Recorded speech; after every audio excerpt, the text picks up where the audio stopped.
Assalamualaikum warahmatullahi wabarakatuh. Pemirsa Gapai Kemuliaan yang dirahmati Allah, apa kabar Anda hari ini? Semoga Anda senantiasa sehat dan selalu berada dalam lindungan Allah Subhanahu wa taala. Amin ya rabbal alamin.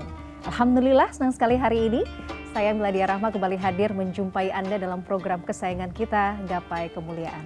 Insya Allah selama 30 menit ke depan kita akan membahas masalah seputar fikih, adab dan tauhid dalam kehidupan sehari-hari yang mungkin masih banyak di antara kita yang belum memahaminya.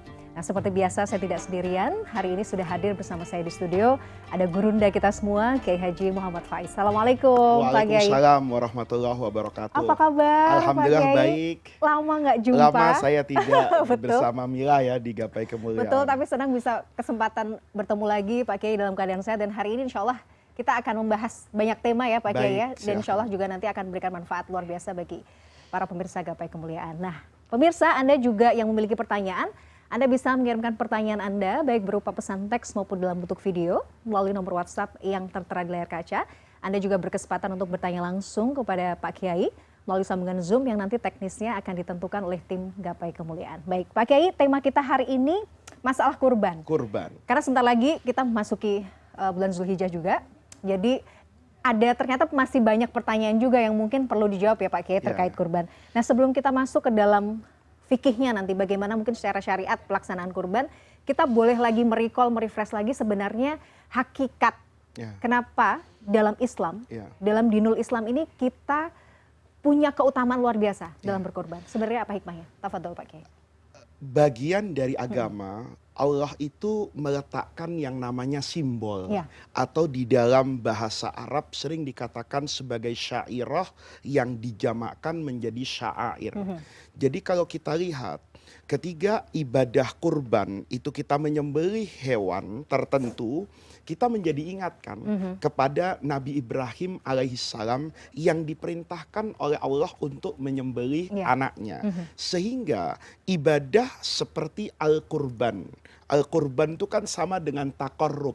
Tujuannya mendekatkan diri kepada Allah. Mendekatkan diri kepada Allah itu membutuhkan loyalitas mutlak.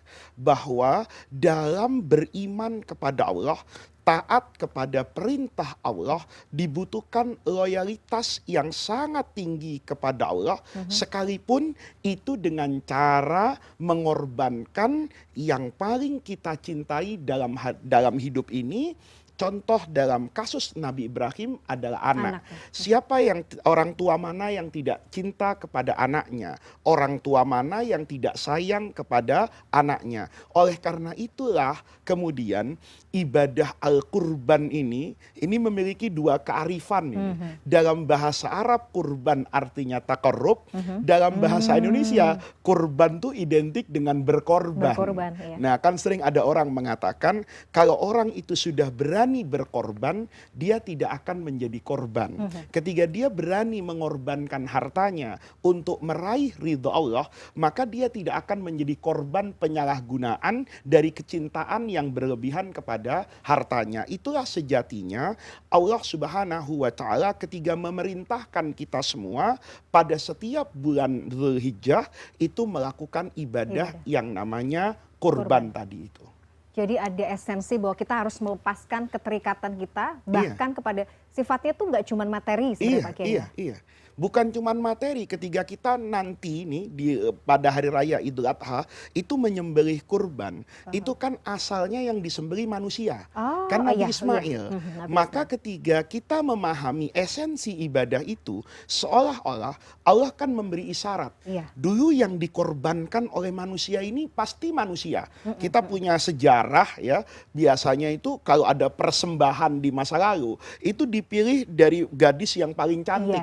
Jadi dulu kecantikan itu jadi musibah kan, karena boleh jadi pada saat tertentu dia dikorbankan. Nah, Allah ketika ingin mendekatkan ajaran agama itu dengan nilai yang luhur, maka pada awalnya yang diperintahkan disembelih itu kan manusia, Nabi Ismail. Tetapi kemudian Nabi Ismail ini diganti oleh hewan. Seakan-akan Allah ingin memberikan isyarat kepada kita, yang harus dikorbankan itu bukan manusianya, yang harus disembelih itu bukan orangnya, tapi kebinatangan yang boleh jadi ada di dalam diri manusia itu sendiri. Kita kan dengan hewan itu punya persamaan, Mila. Ya, hewan itu makan, kita juga makan. Kalau hidup itu sekedar makan, sapi juga makan. Kalau hidup itu sekedar bekerja, hewan juga bekerja. Kalau hidup itu sekedar berkembang biak, semua binatang juga berkembang biak. Oleh karena itu nanti ada aspek luhur yang membedakan antara manusia dengan hewan.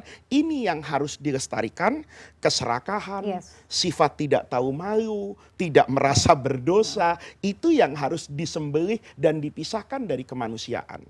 Dan mengartikan bahwa berkorban ini untuk, kadang-kadang kan mungkin ada orang yang berpendapat bahwa oh ya korbannya untuk Allah gitu loh. Iya. Bahasanya seperti itu. Jadi sebenarnya kita itu memaknai esensi kurban itu esensinya Mila, seperti Quran katakan, lan yanalallaha luhumuha, bukan dagingnya yang sampai kepada Allah, tetapi ketakwaan manusia. Ini kan cuman simbol.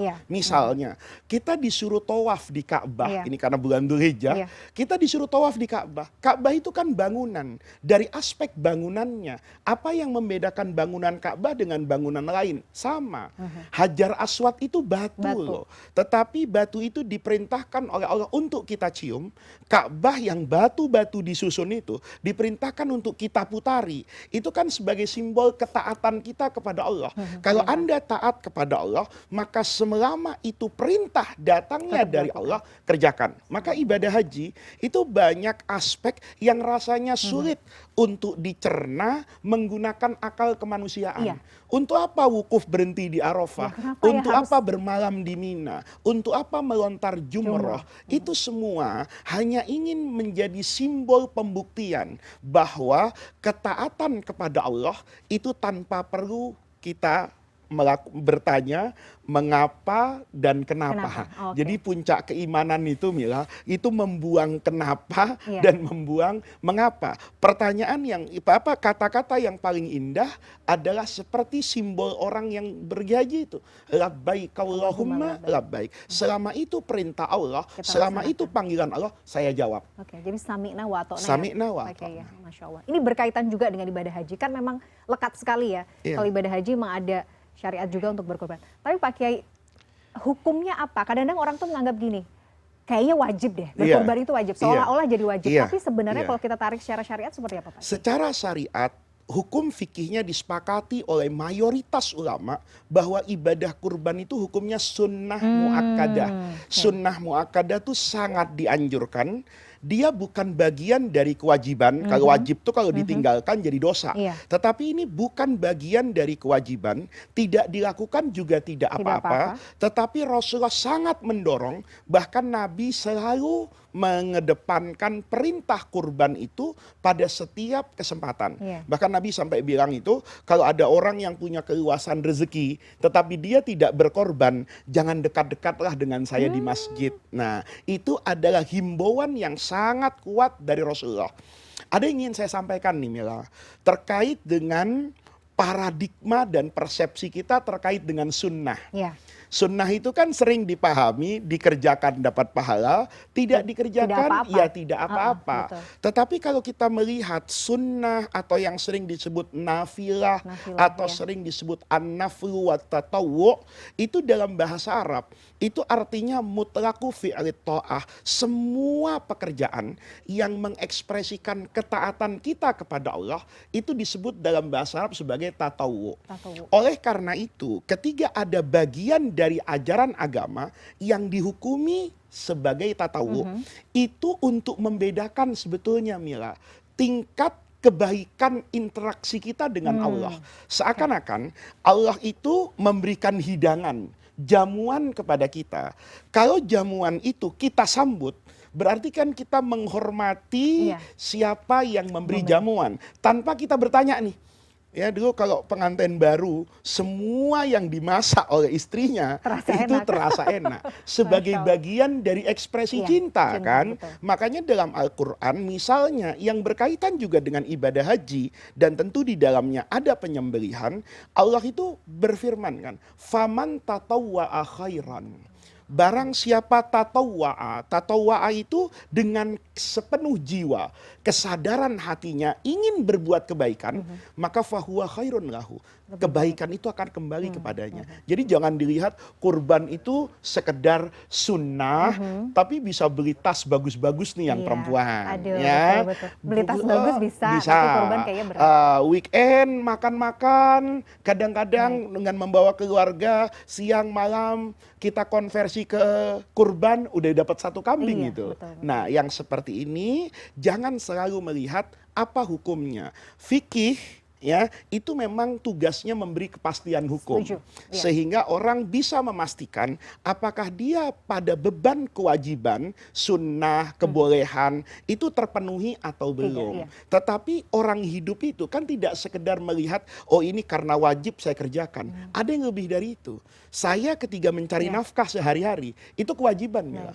Tapi ketika dibangun dengan rasa cinta kepada anak dan istri, itu menjadi indah. Nilainya jadi bukan hanya sekedar melaksanakan Nilainya syariat, jadi plus banyak. bonus pahalanya jadi Bonus nambah. pahalanya. Menarik sekali. Pak Kiai, kita harus jeda Baik. dulu. Nanti kita sambung lagi. Pemirsa jangan kemana-mana. Gapai Kemuliaan masih akan kembali saat lagi. Tetaplah bersama kami.